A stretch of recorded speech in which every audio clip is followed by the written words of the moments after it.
maybe tell me a little bit about some of the things. I like to kind of talk about what's working today is one of the best things that we can kind of share with proprietors watching this program is what do you see in centers that are doing really well today? What are some of the things they're doing or maybe things that you hear about or trickle up? I mean, you get to get insights on a large sample size, larger than most.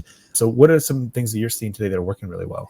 Well, I mean, first of all, BPA membership. You can't not mention that, number one. Yeah. The Smart Buy program that Amy Arcuri and her team has cultivated is just amazing. It's my job to sell that, right? And it's almost hard to do because there's so many programs that are incredible and that people really don't even deals. realize the credit card processing, and people think it's just Pepsi and Cisco, but it's so much more. And there's so many levels of the benefits to that, and they just do a fantastic job down at BPAA. And the other thing that I have to give BPA a shout out for would be their education.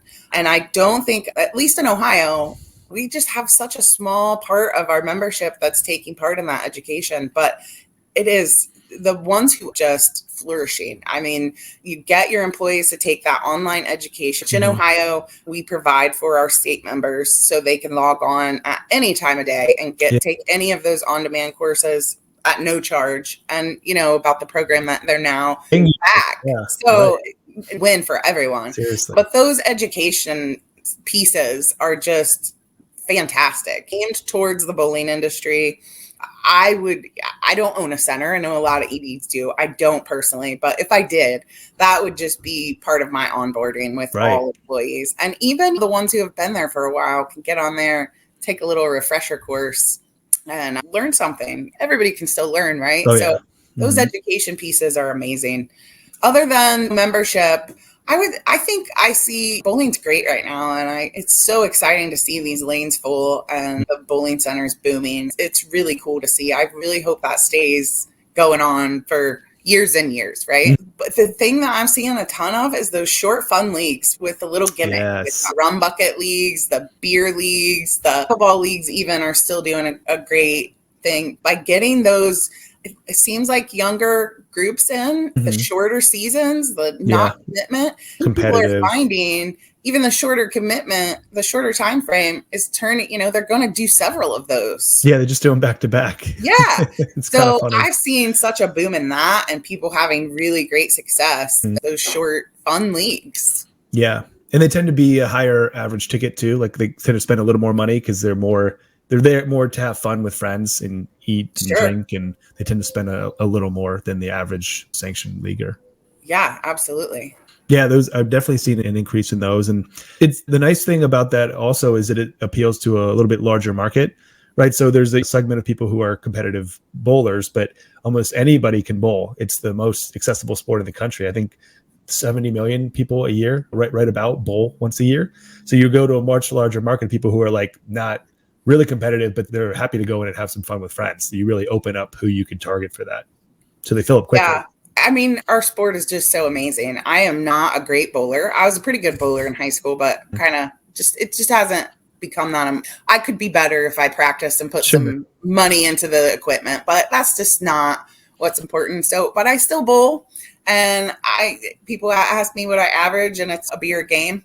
But That's a great answer. I do it to have fun. And actually yesterday I had some time with my daughter and we went bowling, and you would think, how fun is that when you work in it? But we had a great time just messing around and having fun. And it's just, I feel like so many people when they go bowling say, oh, that was so much fun. I forgot how fun that was. Exactly. So we just want people to go bowling. Exactly. And that's kind of what we really press on for our clients and from the agency standpoint is that like once you get them in and they have a good experience, they're going to come back. It's just not top of mind because most people have the same 3 or 4 things they do every weekend. And if you're outside of that list, you got to break in. But once you're in the list, they're coming back time after time. And I think what's really important, and this is kind of a personal thing for me, but through my years of working in the centers, bartending, or just bowling in general, I think a lot of the problem sometimes a person comes in that's not familiar with bowling, and sometimes the person behind the desk kind of treats them like they're not smart because they don't know that you can't cross the foul line. They don't know lane etiquette. They don't understand why you have to have bowling shoes. And I've seen, I don't think it's everywhere, but I've seen people kind of be less than gracious to people who don't understand the sport Right. or the activity. And I think it could go a long way to really reach out to those people, walk down to their lane, see if they can get any help from you, or if you can give them any knowledge. I think that little customer service and touch points for each customer that, maybe doesn't understand the industry like we do. We kind of just take it for granted that this is how it is. Well, everybody doesn't know this is how it is. So, Right. I mean, if I could give advice to proprietors, it would certainly be to just welcome those people. There's plenty of centers that do a great job at that. Sure. But through my years, I've just seen people walk away with a sour taste in their mouth, because if they walk away like that, they're not just not coming back to that center. They're not coming back, period. Right. Yeah, exactly. And, Because then they're embarrassed. They're like they feel like they shouldn't be there because they don't know how to do it. So, well, this isn't a spot for me. Yeah. And again, my common theme is the people are so great. Let's show the people who don't know that how great this industry and the people in it are, and have them come back.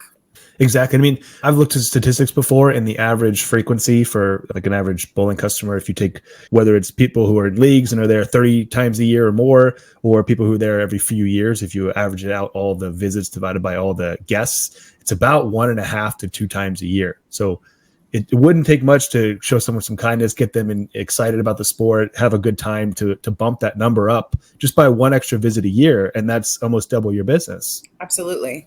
And it's, like you said, it doesn't take very much to just say, hey, try this out kind of tip. Sure. Just make them feel welcome and show them why the people in our industry are so awesome. Right. Yeah, I love that. Hey, did you like this video? Great. We make 10 of them a week. Subscribe to learn more and keep learning about what's working in the industry. Talk to you then.